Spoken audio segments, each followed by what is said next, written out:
Hey, what's up, guys? You're here with Seymour 357, and today we're going to be talking about revolvers. Before we actually get into the video, if you enjoy the content, please hit that thumbs up button, hit that subscribe button. We're going to be talking about a whole bunch of guns in the near future out of my personal collection. I don't have a huge collection, but I have some pretty cool firearms. Today we're actually, like I said, we're going to be talking about wheel guns. So let's get started. Chances are, if you are a gun collector and you've been collecting for a while, even if you don't like revolvers or you don't carry a revolver, you probably have at least one revolver in your collection. I myself, I like to buy a lot of used revolvers, especially used Smith & Wesson revolvers from the 60s and 70s, the 80s. I'll buy new Smith & Wesson revolvers, but they're just not made like they used to be, They're still a great firearm, great quality. I'm not saying that at all, but it's hard to find. It's really hard to find a gun now that's made out of steel. And when I say steel, I mean that nice blued steel, man. It just has a gorgeous look to it. Like I said, I like to buy a lot of used revolvers. And when I go into a gun store or a pawn shop, or I'm checking out a revolver that Joe Blow from down the pike has for sale, there's a few things that I'm going to look for that can kind of give me an idea on how that firearm has been taken care of. One thing that I will always do first, and I hope this goes without saying, but you never know, always check your firearms to make sure they are not loaded. You don't want an accident. All these firearms have been safety checked before the video, so we're all good to go there. The first thing that I will check is I will grab that gun after I know it's clear and safe, and I'll jerk on that cylinder. Make sure that that cylinder is nice and locked up in there. Now, you will get a little bit of movement, and a little bit of movement is normal. But you by no means want that cylinder to just take off spinning just by the twist of your hand, because there's something probably wrong in there. Usually if that checks out, I'll go ahead and pop the cylinder open. I'll check that ejector rod. Make sure that it works smoothly. Make sure that it isn't bent. And if it is bent, that's a very, very good indication that someone has taken that gun and flung that cylinder shut. Guys, I know it looks super cool, but it's very, very bad for your firearm. Do not fling your cylinder shut. And another indication of whether that's been slammed shut or flung shut is most revolvers have a little bit of knurling on the tip of that ejector rod. If that knurling has deformations in it, if it's bent, if it's got a lot of scratches on it, and I mean deep scratches, someone's probably flung it shut. You want to make sure that that is in good condition. I'll also check the actual cylinder. I'll give it a spin and make sure that it spins freely. Make sure it isn't super loose or warped or sliding all over the place. Make sure that it's, in there, stationary. The next thing that I'll usually check out is I'll check the forcing cone. And if you don't know what the forcing cone is, it's that little circular thing right there. That is one of the most important things that I'll check.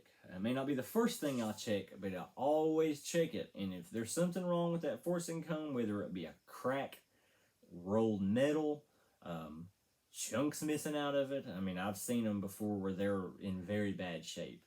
And that's an immediate turnoff for me. I will not purchase a gun that has a messed up forcing cone. And I'm not saying that you can't repair them.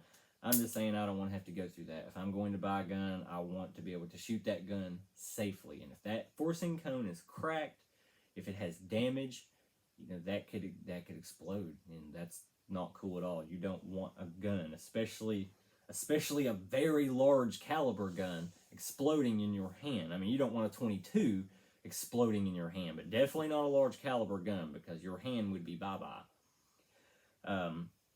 Other than that, I'll also check the tip of that muzzle.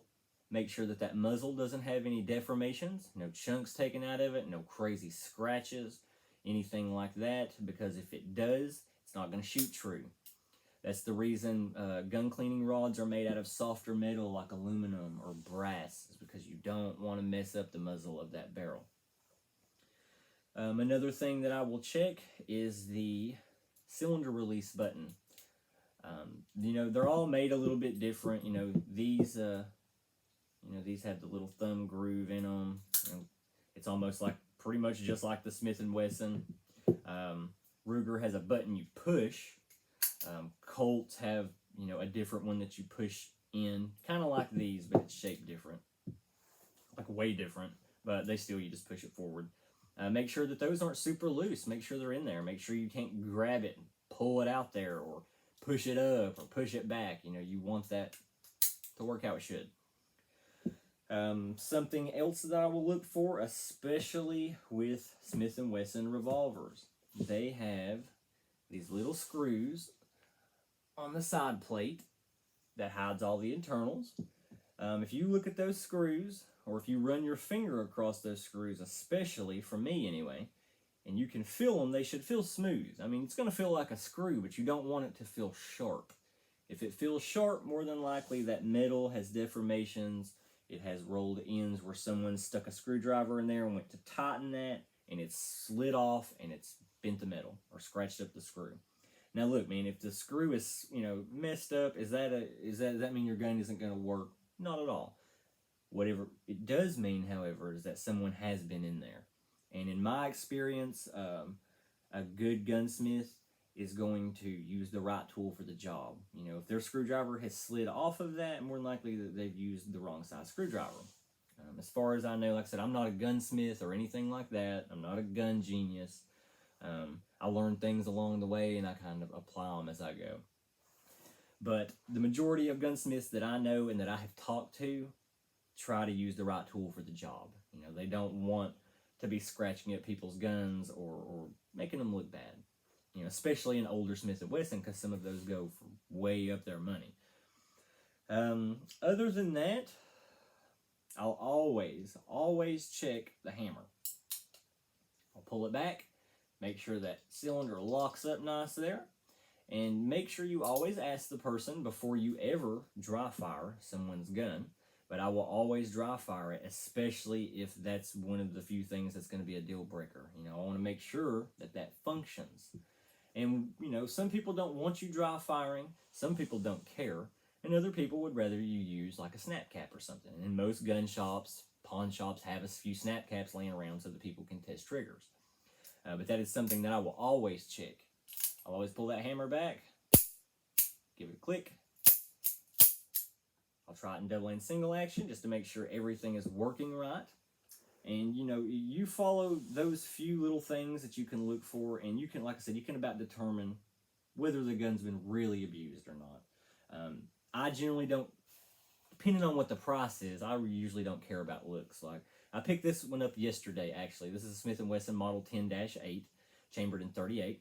And as you can see, the bluing is real rough shape. I mean, I've seen way worse. It's not super, super horrible, but this is one of those guns that I got cheap enough to where I can actually send it back to Smith & Wesson, have it went through, and still make out with a nice revolver.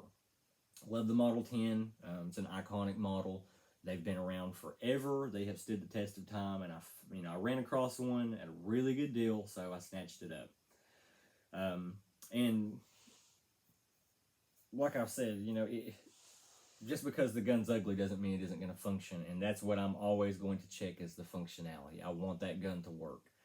Not only because I'm spending my hard-earned money on it, but because if you ever have to use, a gun in self-defense situation and there's something wrong with it and it malfunctions, that could end very badly.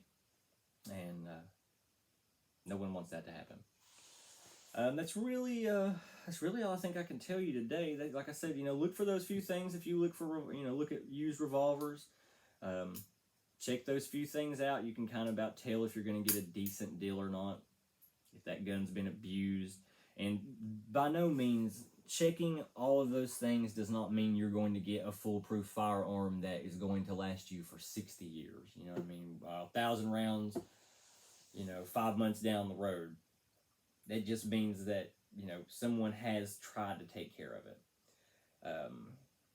I think we about covered everything that I do, other than one thing, and this is something that some people frown on it, but look, man, if I'm going to buy a gun, I want to check that rifling.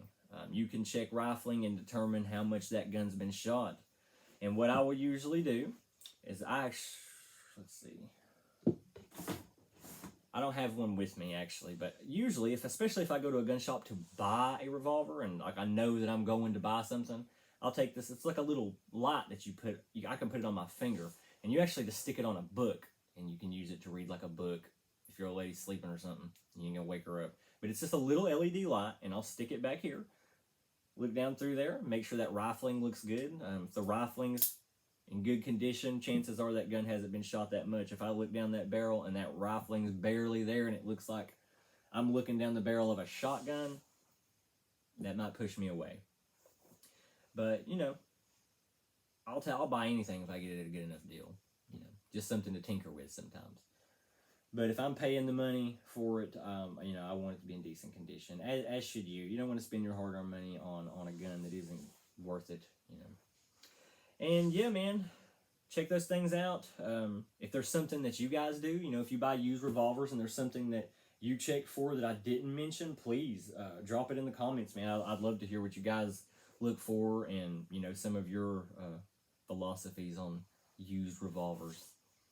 But yeah, if you guys enjoy the content, please hit that thumbs up button, hit that subscribe button. We'll be uploading another video soon.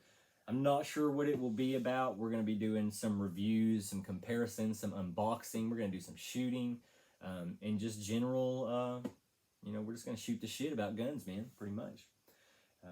There's no bullshit, no drama, no politics, just guns.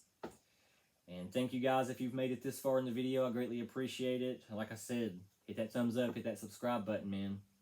You guys have a great night, great day, wherever you are. It might be night, it might be day. It's not where I'm at. So you guys be safe, stay healthy, and I'll see you next time.